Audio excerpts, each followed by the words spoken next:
अस्सलामुअलैकुम, मेरा नाम है आयशा नवाजिश और आज की इस वीडियो में मैं आपके साथ उर्दू की कंप्लीट पेपर प्रेजेंटेशन शेयर करूंगी।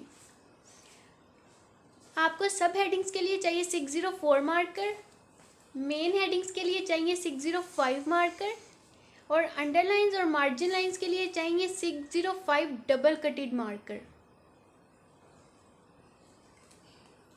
मेरे पास ये मॉडल पेपर मौजूद है जिसकी मदद से मैं आपको बताऊंगी कि आपने सारे पेपर को कैसे अटेम्प्ट करने हैं। सबसे पहले उर्दू के पेपर में हम एक साइड पे राइट साइड पे ब्रॉड मार्जिन लाइन ड्रॉ करेंगे और लेफ़्ट साइड पे नैरो मार्जिन लाइन ड्रॉ करेंगे। उसके बाद फर्स्ट हेडिंग है इंशाई तर्ज, उसके बाद हिस्सा अव्वल, सवाल नंबर 2 जो कि हमारा पहला क्वेश्चन होता है सब्जेक्टिव टाइप में, अशार की तशरी। इसका पहला हिस्सा है हिस्सा नज़म। इन सारों को मैंने अंडरलाइन किया है 605 डबल कटेड मार्कर से। इसके बाद मेरे पास ये पहला फर्स्ट पार्ट है जो शेर मैंने लिखा है। इसमें मैं फर्स्ट हेडिंग हवाला शेर की दूंगी और हवाला शेर में हम शायर का नाम लिखेंगे और नज़म का नाम लिखेंगे। इसके बाद 1 to 2 लाइन्स का हम मफहूम लिखेंगे और इसके बाद है तशरी की हेडिंग। तशरी करने के बाद हम अपने हवाला शेर की तरफ आते हैं। तशरी में एंड पे हवाला शेर से एक बहुत ही अच्छा इंप्रेशन पड़ता है अगर आप हवाला शेर लिखेंगे तो। जब आपका फर्स्ट पार्ट कंप्लीट हो जाएगा तो शॉर्ट एंडिंग लाइन ड्रॉ करेंगे 605 डबल कटेड मार्कर से। मेरा नेक्स्ट पार्ट है हिस्सा गज़ल जिसका मैंने शेर लिखा है। इसमें भी हमारे पास हवाला शेर है फर्स्ट हेडिंग और उसमें हम लिखेंगे शायर और नज़म की जगह लिखेंगे सिन्फ़े अदब जिसमें हम आगे लिखेंगे गज़ल। हम 2 लाइन्स का मफहूम लिखने के बाद तशरी और तशरी कंप्लीट करने के बाद मैं ऐड करूँगी हवाला शेर।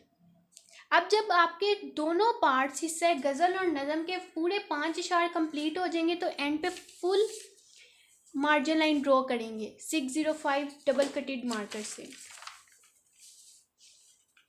नेक्स्ट मेरे पास स्टार्ट हो जाता है हिस्सा दोम जिसमें मेरा सवाल नंबर 3 है इक्तबास की तशरी। इसमें मेरा ये पहला पार्ट है इक्तबास। पहला पार्ट अलीफ है जिसमें मैं सबसे पहले इक्तबास की हेडिंग दूंगी और उसको डॉटेड फॉर्म में लिखूंगी।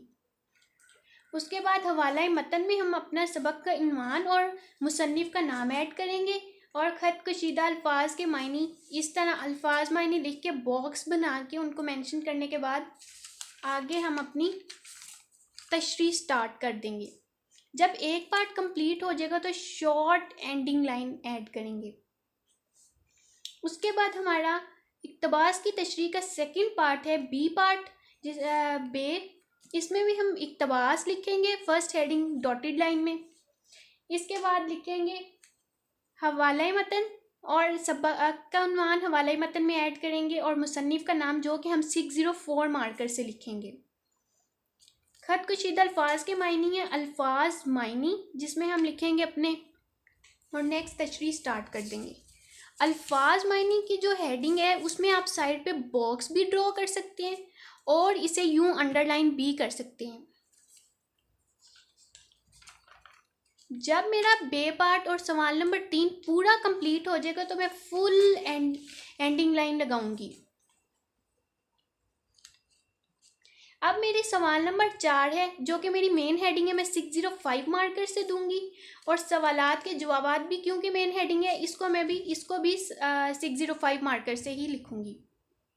अब मेरे पास पहला क्वेश्चन है और इसमें मैंने पूरा क्वेश्चन लिखने की बजाय सिर्फ एक छोटी सी हेडिंग दे दी है मेन हेडिंग, क्योंकि पेपर में टाइम नहीं होता तो हम सिर्फ अपनी मेन हेडिंग ऐड करेंगे और उसको लिखेंगे 604 मार्कर से। इसको मैंने अंडरलाइन किया है 605 मार्कर से। आप अपना क्वेश्चन आंसर लिखने के बाद शॉर्ट एंडिंग लाइन ड्रॉ करेंगे। जब पूरे 5 क्वेश्चन इसी तरह आप सारे अपने 5 शॉर्ट क्वेश्चंस कंप्लीट करने के बाद आपके सारे क्वेश्चंस कंप्लीट हो जाएंगे तो आपने फुल एंडिंग मार्जिन लाइन लगा देनी है, फुल एंडिंग लाइन लगानी है।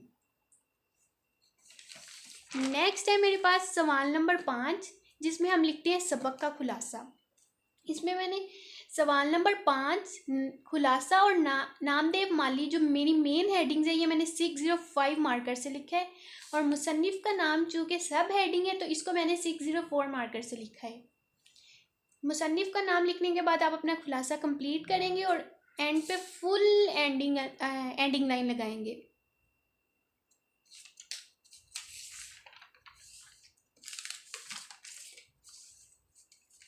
नेक्स्ट मेरा क्वेश्चन है सवाल नंबर 6 जो कि है मजमून नवीसी का। इधर मेरे पास आपका जो भी टॉपिक होगा आप उसको सेंटर में लिखेंगे। अब यहाँ मेरा टॉपिक है माँ बाप के साथ सलूक, जिसको मैंने 605 मार्कर से लिखने के बाद उसको डबल कटेड मार्कर से अंडरलाइन किया है। आपने उसके बाद अपना मजमून कंप्लीट करना है, और जब मजमून सारा कंप्लीट हो जाएगा तो उसकी जो एंडिंग लाइन है वो कंप्लीट फुल एंडिंग लाइन लगानी है, क्योंकि आपका क्वेश्चन सारा मुकम्मल हो चुका है। इसके बाद मेरे पास लास्ट क्वेश्चन है तफहीम इबारत का, जिसको हम बिल्कुल शॉर्ट क्वेश्चंस की तरह ही अटैम्प्ट करेंगे। हम क्वेश्चन लिखने की बजाय एक शॉर्ट सी हेडिंग देंगे और उसको अंडरलाइन करेंगे हर क्वेश्चन के बाद शॉर्ट एंडिंग लाइन। और जब आपके सारे 5 क्वेश्चंस कंप्लीट हो जाएंगे तो आपने फुल एंडिंग लाइन ड्रॉ करनी है, फुल एंडिंग लाइन जब 5 क्वेश्चंस कंप्लीट हो जाएंगे।